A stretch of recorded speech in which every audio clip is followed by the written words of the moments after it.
नमस्कार, स्वागत है आप हमारे चंबल तक के विशेष प्रोग्राम चुनावी चर्चा में। और इस वक्त हम मौजूद हैं भिंड विधानसभा क्षेत्र में। यहाँ पर एक निर्दलीय प्रत्याशी हैं जो कि इनका नाम है इंजीनियर वीरेंद्र वर्मा। ये यहाँ की समाज की समस्याएं और राजनीतिक से पीड़ित हैं और ये क्यों प्रत्याशी बनना चाह रहे हैं ये भी हम इनसे जानेंगे। यहाँ ही नहीं, केवल भिंड ही नहीं, मध्य प्रदेश के मुख्यमंत्री शिवराज सिंह चौहान के सामने भी लड़ने का इनका उद्देश्य है। वर्मा जी, स्वागत है आपका बहुत बहुत। जी नमस्कार। आपके चैनल का बहुत बहुत धन्यवाद। चुनाव क्यों लड़ना चाहते हैं? ये आपका बहुत अच्छा प्रश्न है भैया जी कि मैं चुनाव क्यों लड़ना चाहता हूँ। मैं ना तो कभी मैंने सोचा था कि मैं राजनीति में जाऊंगा, ना मैं कभी चुनाव लड़ना चाह रहा था, लेकिन मैं पिछले 8-10 वर्षों से इतना पीड़ित हूँ, प्रताड़ित हूँ, शोषित हूँ, वंचित हूँ कि मुझे ना चाहते हुए चुनाव लड़ने की सोची है मैंने। अब कैसी पीड़ा है मेरे पास, तो मैं सर्वप्रथम 2016 की बात है, मैं एक नौकरी करता था पुलिस विभाग में HCL कंपनी के द्वारा, लेकिन वो पुलिस वालों की वजह से मुझे छोड़नी पड़ी। और कुछ पुलिस वालों की वजह से उन्होंने मेरे साथ अभद्रता की तो मुझे वो छोड़नी पड़ी, जिसकी शिकायत मैंने SP साहब, DIG साहब, IE साहब से की, लेकिन मेरी कोई मदद नहीं की गई, मेरे लिए कोई जांच नहीं कराई गई और मेरी कोई FIR दर्ज नहीं की गई। अब उस समय जब मैंने नौकरी की थी तो उस समय का 1 माह का वेतन, 1 माह का स्टाइपेंड मुझे आज तक नहीं मिला है, जिसके लिए मैंने लेबर इंस्पेक्टर सर से शिकायत की, SP साहब से शिकायत की, DM साहब से बोला, CM हेल्पलाइन 2 बार लगाई और कंपनी को मेल किए, लेकिन मुझे आज तक स्टाइपेंड नहीं मिला है। अच्छा, कंपनी ने, HCL कंपनी ने और पुलिस वालों ने, दोनों ने मिलकर मुझे वेतन या स्टाइपेंड नहीं देने दिया। ये एक इश्यू हो गया। दूसरा इश्यू, इसके बाद मैं सोच रहा था कि मैं अपना जीवन यापन कैसे करूंगा, तो मैंने कहा जीवन यापन करने के लिए कुछ तो करना ही पड़ेगा। तो मैंने मुख्यमंत्री युवा उद्यमी योजना के अंतर्गत एक लोन लेना चाहा उद्योग विभाग भिंड के द्वारा। तो मैंने उसको पूरा फाइल बनाई, पूरा प्रोजेक्ट तैयार किया, तो उसको जब ऑनलाइन अप्लाई किया तो वो पास हो गई मेरी फाइल। अब वो जब बैंक में पहुंच गई जो लोन के लिए, लेकिन बैंक मैनेजर सर जी ने मुझे लोन देने से मना कर दिया। क्या कहा, कारण क्या बताया? नहीं, बस मना कर दिया। और उसमें एक ही उद्देश्य था कि भ्रष्टाचार, ये सत्यता है। अब जब आप कुछ परसेंट देना चाहोगे तो आपका लोन पास कर दिया जाएगा और नहीं तो आपको घुमाया जाएगा, मतलब मुझसे तो मना कर दिया गया। ठीक है, उसके बाद फिर मैंने एजुकेशन लोन लेना चाहा अपनी पढ़ाई के लिए, तो मैंने कहा आगे पढ़ाई करें और भी आगे जाएंगे, तो पढ़ाई के लिए मैंने एजुकेशन लोन लेना चाहा, लेकिन मैंने HDFC bank, axis bank, ICICI bank और जन सुनवाई में गया, LDM सर से मिला, लेकिन मुझे एजुकेशन लोन नहीं मिला। जबकि मैं भैया जी आपको बता दूं कि एजुकेशन लोन तो माननीय मुख्यमंत्री जी मध्य प्रदेश के, उनके सुपुत्र को भी मिला है। और जबकि वीरेंद्र वर्मा को कहना यह है कि जो कार्तिक चौहान है, हाँ, वो भी एजुकेशन लोन, कार्तिक चौहान नहीं, उनके छोटा भाई है, उनको एजुकेशन लोन मिला है। अब वीरेंद्र वर्मा को एजुकेशन लोन नहीं मिलता है और शिवराज सिंह चौहान जी के पुत्र को लोन मिलता है। ठीक है, अब ये पीड़ा है मेरी। तो क्या आपका क्या ये माना जाए कि मुख्यमंत्री के सामने चुनाव लड़ने का कारण ये भी हो सकता है? नहीं, ये तो हो ही सकता है। और ये जो पीड़ा है, जो मैं पीड़ित हूं, मैं शिकायत करता हूं, जो ब्यूरोक्रेसी है जो मुझे प्रताड़ित कर रही है, मेरा शोषण कर रही है, मेरी सुनवाई नहीं कर रही है, तो ये कारण है। जब मैं पुलिस वालों की शिकायत करता हूं तो उसमें कोई कार्रवाई नहीं होती, मेरा 1 माह का स्टाइपेंड आज तक दिया नहीं जाता है, और मैं उद्योग विभाग से लोन लेना चाहता हूं लेकिन बैंक मुझे लोन नहीं देती है, मुझे एजुकेशन लोन दिया नहीं जाता है। एक FIR मैं एक थाने में कराने जाता हूं, लेकिन थाने की पुलिस के द्वारा मेरी इतनी बुरी पिटाई की जाती है, और मैं एक महिला की मदद करने जाता हूं और मुझे अपराधी बनाने की कोशिश की जाती है। लेकिन मेरे गांव ने मेरी पूरी मदद की, मेरे पूरे गांव ने आके बोला कि इसकी क्या गलती है, यहाँ इसको क्यों पिटाई की जा रही है, इसको क्यों लोकअप में बंद कर दिया है। और वो थाना प्रभारी SP साहब को बुलाते हैं रात के समय, और SP साहब का एक वक्तव्य मैं आपको भैया जी बताता हूँ। SP साहब ये बोल रहे हैं कि ज्यादा करोगे तो एनकाउंटर करा दिया जाएगा। जब मैंने ये बात सुनी तो मेरे पैरों से जमीन खिसक गई कि SP साहब ऐसा बोल सकते हैं।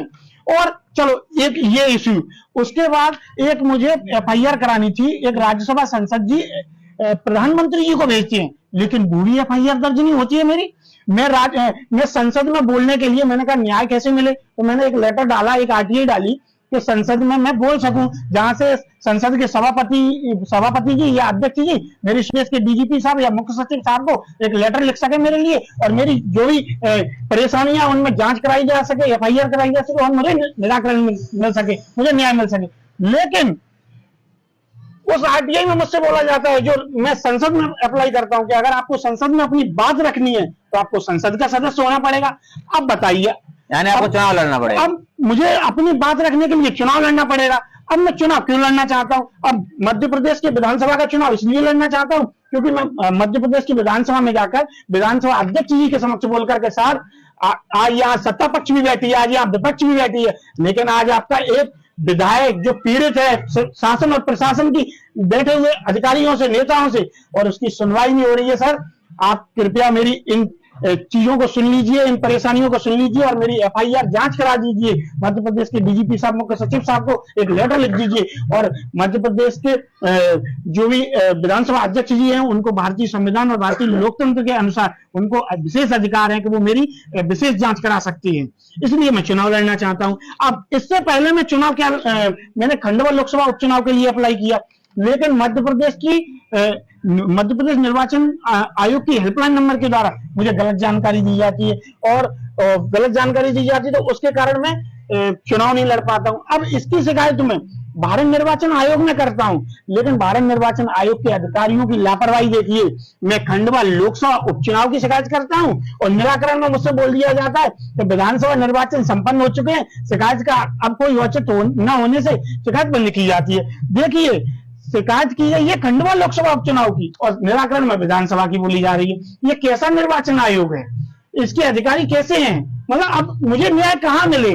ब्यूरोक्रेसी से मिल नहीं रहा है, चुनाव आयोग से मिल नहीं रहा है, नेता मुझे देना नहीं चाहते हैं।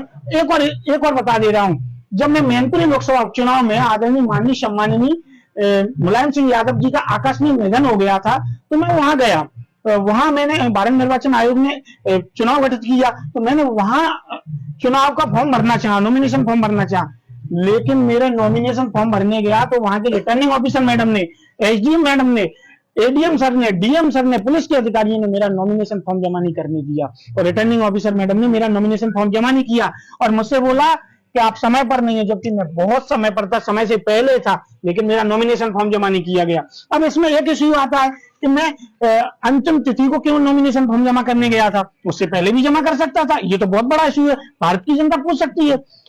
तो उसके लिए 11 नवंबर 2022 को मैंने भिंड निर्वाचन कार्यालय के अधिकारियों से मेरी वोटर लिस्ट की सत्यापित प्रति की लेने गया था मैं, और मैंने बोला था कि सर मुझे वहां अधिकारियों से कि सर मुझे वोटर लिस्ट की सत्यापित प्रति दे दीजिए, क्योंकि मुझे मैनपुरी में लोकसभा उपचुनाव लड़ना है। लेकिन भिंड निर्वाचन कार्यालय के अधिकारियों ने मुझसे बोला कि नियम से मिलेगी और 6-7 दिन के बाद मिलेगी, 7 दिन के बाद मिलेगी। अब 7 दिन के बाद 11 नवंबर 2022 की ये बात है, 7 दिन के बाद 18 नवंबर 2022 हो जाएगी, जबकि अंतिम तिथि 17 नवंबर 2022 थी। तो फिर मैंने जिला निर्वाचन अधिकारी, डीएम साहब भिंड, मध्य प्रदेश निर्वाचन आयोग, भारत निर्वाचन आयोग में शिकायत की कि मुझे मेरी वोटर लिस्ट की सत्यापित प्रति नहीं दी जा रही, जबकि जो कि नॉमिनेशन फॉर्म में लगाई जानी है। अब मुझे कोई निराकरण नहीं मिला, ना तो भिंड के जिला निर्वाचन अधिकारी जी के द्वारा, ना मध्य प्रदेश निर्वाचन आयोग के द्वारा, ना भारत निर्वाचन आयोग के द्वारा, और मुझे वो वोटर लिस्ट की सत्यापित प्रति 11 नवंबर की 16 नवंबर को दी जाती है। अब जब 16 नवंबर को जो वोटर लिस्ट की सत्यापित प्रति दी जाएगी, जो नॉमिनेशन फॉर्म में लगाई जानी है, तो वो 17 नवंबर को ही नॉमिनेशन फॉर्म जमा किया जाएगा, क्योंकि उसमें प्रस्तावक भी भरने हैं नॉमिनेशन फॉर्म में, क्योंकि वकील भी उसमें कुछ काम करते हैं। मतलब वो फॉर्म तो तैयार होगा, और भिंड से मैनपुरी की 3 घंटे की रास्ता भी है, और मैं उस दिन जमा करता हूं, तो लेकिन मेरा जमा नहीं किया जाता। अब एक इश्यू और देख लीजिए, मेरी जमानत राशि आज तक वापस नहीं की गई है, जो मैंने मैनपुरी लोकसभा उपचुनाव के लिए जमा की थी स्टेट बैंक ऑफ मैनपुरी की शाखा में। अब मेरी जमानत राशि वापस नहीं करते, जब मैं लेने जाता हूं तो मेरी ओरिजिनल प्रति ले लेते हैं जमानत राशि की, और मुझे पावती नहीं देते हैं। और पावती का किस्सा तो ये है भैया जी कि मैं जिस भी विभाग में जाऊं, मुझे पावती नहीं दी जाती है, और विभाग के द्वारा भगा दिया जाता है, और ज्यादा करोगे विभाग से अगर लड़ोगे तो कार्रवाई करा देंगे गलत सलत। तो फिर अब मैं तो इतना पीड़ित हूं कि मेरी तो कहीं सुनवाई नहीं हो रही है। मैंने इतने इश्यू आपको बोले, अब बताइए अब मैं चुनाव क्यों ना लड़ूं? यहाँ चुनाव कौन लड़ना चाहता है? विधायक के पुत्र लड़ना चाहते हैं, संसद के पुत्र लड़ना चाहते हैं, जो राजघराने के लोग हैं वो लड़ना चाहते हैं, एक आम व्यक्ति। मैं तो वैसे चुनाव लड़ना ही नहीं चाह रहा था, लेकिन मेरे साथ तो इतना अन्याय हो रहा है कि अब मुझे चुनाव लड़ना ही पड़ेगा। अच्छा, अब एक दिक्कत आती है कि मुझे अगर अपना स्टाइपेंड लेना है पुलिस विभाग का तो मुझे लेबर कोर्ट जाना पड़ेगा, अगर मुझे अपनी पुलिस की नौकरी लेना है तो मुझे हाई कोर्ट जाना पड़ेगा, अगर मुझे मैनपुरी का जो चुनाव से संबंधित जो भी जांच करानी है तो मुझे इलाहाबाद हाई कोर्ट जाना पड़ेगा। और एक और चीज, मैंने एक आरटीआई भी डाली थी, आरटीआई ये डाली थी कि मैनपुरी में मेरा नॉमिनेशन फॉर्म जमा नहीं किया गया, तो मैंने वहां के रिटर्निंग ऑफिसर कक्ष के अंदर के कैमरे की रिकॉर्डिंग, रिटर्निंग ऑफिसर कक्ष के बाहर के कैमरे की रिकॉर्डिंग और सामने डीएम ऑफिस में लगे हुए कैमरे की रिकॉर्डिंग तथा जो चुनाव के समय में चुनाव आयोग द्वारा जो प्राइवेट स्तर पर रिकॉर्डिंग कराई जाती है जिसका भुगतान चुनाव आयोग द्वारा किया जाता है, वो रिकॉर्डिंग मैंने मांगी, क्योंकि जिससे मैं साबित कर सकूं कि मैं वहां उपस्थित था समय पर। लेकिन मुझे आज तक आरटीआई से जानकारी नहीं दी गई। मेरी आरटीआई प्रथम अपील अधिकारी पे जाती है, तो प्रथम अपील अधिकारी द्वारा मुझे बोला जाता है कि आपको राज्य सूचना आयोग उत्तर प्रदेश में द्वितीय अपील करनी है। जब मैं द्वितीय अपील राज्य सूचना आयोग उत्तर प्रदेश में करता हूं तो वहां से मुझसे बोल दिया जाता है कि आपके आवेदन में कुछ त्रुटियां हैं, उनको संशोधित करें। तो मैं संशोधित करके पुनः द्वितीय अपील करता हूं राज्य सूचना आयोग उत्तर प्रदेश में। अंतिम बार में मुझसे ये बोला जाता है कि आपकी आरटीआई उत्तर प्रदेश सूचना आयोग के क्षेत्र अधिकार की नहीं है। अब देखिए, प्रथम अपील अधिकारी जी बोलते हैं कि द्वितीय अपील राज्य सूचना आयोग में करनी है। जब राज्य सूचना आयोग उत्तर प्रदेश में करता हूं तो त्रुटियां बोल दी जाती हैं। जब मैं त्रुटियों को संशोधित करके बोलता हूं तो मुझसे बोल दिया जाता है कि उत्तर प्रदेश क्षेत्र अधिकार की नहीं है। अब बताइए मुझे कितना परेशान किया जा रहा है। पहले ही मना कर देते, मतलब सिस्टम में देखिए मुझे इलाहाबाद हाईकोर्ट तक। अच्छा, अब बात आई इलाहाबाद हाईकोर्ट की या ग्वालियर हाईकोर्ट की या लेबर कोर्ट की, तो मैं यहाँ गया था, मैंने यहाँ बात की वकीलों से, तो वकीलों की फीस आपको पता होगा भैया जी 2 करोड़ 4 करोड़ रहती है। अब 2 करोड़ 4 करोड़ जो फीस होगी वो एक आम व्यक्ति, गरीब व्यक्ति, शोषित व्यक्ति, वंचित व्यक्ति, पीड़ित व्यक्ति कैसे देगा? वो तो अपने न्याय के लिए लड़ रहा है, वो अपने स्टाइपेंड के लिए लड़ रहा है। तो अब मैं अपनी सुनवाई कहाँ करूं? चुनाव लड़ना मेरे लिए मजबूरी हो गया है। यानी आपकी देश की व्यवस्था से पीड़ित हो, हाँ, इसलिए आप चुनाव लड़ना जी जी बिल्कुल। पार्टी को क्यों नहीं ज्वाइन? हाँ, ये आपका बहुत अच्छा प्रश्न है कि मैंने किसी पार्टी को क्यों नहीं ज्वाइन किया और मैं किसी पार्टी से क्यों चुनाव नहीं लड़ना चाहता हूँ। तो सर्वप्रथम मैंने 1-2 माह पहले, मतलब कुछ दिन पहले मैंने एक लेटर भेजा था विपक्ष के इंडिया अलायंस को, और उस इंडिया अलायंस में मैंने ये बात बोली थी विपक्ष से कि जो भी आपकी जो पार्टी है जो शोषित वंचित पीड़ित की बात करती है, न्याय की बात करती है, दलित की पिछड़ा की बात करती है, तो मैंने उनसे बोला कि मैं सिस्टम से परेशान हूं, मुझे शासन प्रशासन में बैठे हुए अधिकारी परेशान कर रहे हैं और मैं न्याय के लिए लड़ रहा हूं, और आप भिंड से अपना कैंडिडेट ना उतारें और मैं कहीं ना कहीं मैं सत्ता पक्ष में बैठी हुई पार्टी से लड़ सकूं चुनाव और मैं जीत सकूं। लेकिन विपक्ष की एक पार्टी ने अपना कैंडिडेट उतार दिया है, इंडिया अलायंस की एक पार्टी ने अपना कैंडिडेट उतार दिया है, तो मेरा लेटर भेजने का कोई मतलब नहीं निकला।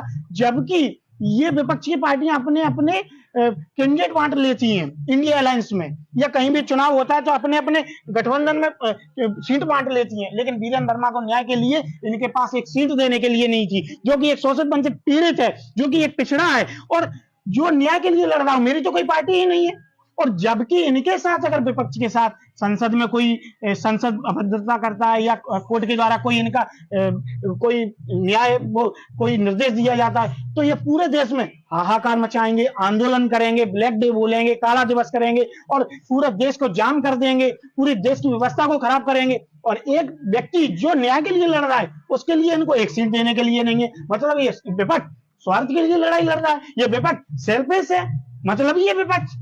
तो फिर जब एक आम व्यक्ति अपने लिए लड़ नहीं पा रहा है और एक सीट मांग रहा है जो कि आपको ही कहीं ना कहीं उस सीट का फायदा होता है, एक तो फिर मेरे लिए कोई न्याय नहीं है, कोई लेटर का जवाब ही नहीं है। अब बताइए मैं चुनाव क्यों ना लड़ूं? आपको लगता है कि आप कभी विधायक बनेंगे? नहीं, अब लगता तो बस भिंड की जनता से गुहार है। अब मेरी भिंड की जनता से गुहार है कि भैया लोग आपके बीच का व्यक्ति हूं जो कि आपके साथ रात दिन सुबह शाम किसी भी विभाग के द्वारा होता है। आप किसी भी विभाग में जाएंगे, नगर पालिका, जिला पंचायत, जनपद पंचायत, कचहरी, तहसील, किसी भी अधिकारी के पास जाएंगे, लोक सेवा केंद्र में जाएंगे, आपको परेशान किया जाएगा और उसी व्यवस्था से मैं पीड़ित हूं। अगर आप मेरे जैसे व्यक्ति को विधायक बनाते हैं, वोट देते हैं, तो मैं आपकी 24/7 रात में 2 बजे भी अगर आप कॉल करेंगे तो आपकी आवाज भिंड के अधिकारियों तक जाएगी, मध्य प्रदेश विधानसभा तक जाएगी, क्योंकि मेरा कर्तव्य है, मेरा कर्तव्य है। क्योंकि आप मुझे आज मैं आज शोषित हूं, वंचित हूं, पीड़ित, अगर मेरी सुनवाई नहीं की जा रही तो कल मैं आपकी सुनवाई तो करूंगा ही। कितनी पढ़ाई की आप? जी मैं बी किया है, बीजीएमसी किया है, पीजीपी किया है, एलपीजी किया है, एलएलबी चल रहा है मेरा। अच्छा, मैं ये आपने शिक्षा का बहुत अच्छा बोला। जो व्यक्ति एक शिक्षित है, इंजीनियरिंग किया है, बीजीएमसी किया, पत्रकारिता की डिग्री किया है और पीजीपी एलपीजी किया है, एलएलबी चल रहा है, वो व्यक्ति प्रताड़ित है, शोषित है, वंचित है, तो फिर गांव के ग्रामीण की क्या स्थिति होगी? गांव का आदमी तो बेचारा आवेदन लिखना नहीं जानता है, पढ़ा लिखा नहीं है, अब गांव के व्यक्ति की आवाज कैसे उठेगी? और भैया जी आपको एक और बता दें, गांव के हर जिले में एक डीएम साहब होते हैं, एक एसपी साहब होते हैं। गांव की हर गांव, कई गांव की दूरियां 60-60 किलोमीटर हैं। जब वो सुनवाई में आते हैं, 60 किलोमीटर आते हैं, सुनवाई नहीं होती है तो लौट कर जाते हैं। एक दिन का उनकी रोजगार चला जाता है और घर में रोटी खाने के लिए नहीं होती है। ऐसे लोगों के लिए मैं विधायक बनना चाहता हूं और जो भिंड पिछड़ी आंकड़ों में आता है उसको आगे ले जाना चाहता हूं। भिंड की बेरोजगारी खत्म करना चाहता हूं, भिंड के युवाओं की आवाज बनना चाहता हूं, इसलिए मैं चुनाव लड़ना चाहता हूं। दूसरा, मुझे भी न्याय नहीं मिल रहा है तो मैं तो अपने न्याय के लिए लड़ूंगा ही, लेकिन मुझे तो न्याय, अगर मैं विधायक बनता हूं तो विधानसभा अध्यक्ष एक महीने में दिलवा देंगे, क्योंकि विधानसभा अध्यक्ष को तो एक लेटर जारी करना है। फिर तो मैं भिंड की जनता के लिए ही लड़ूंगा। कब तक लड़ेंगे लड़ाई? अब ये लड़ाई तो जब तक मुझे न्याय नहीं मिलता है तब तक ये लड़ाई जारी रहेगी। आपको ये पता है कि आप इस तरह चुनाव लड़के, शिवराज सिंह से चुनाव लड़के या भिंड में ही मान लीजिए आप पार्टी के विधायक हों या वर्तमान में तैयारी कर रहे हैं, उनसे सीधी टक्कर ले रहे हैं? नहीं, सीधी टक्कर, मेरी टक्कर किसी से नहीं है।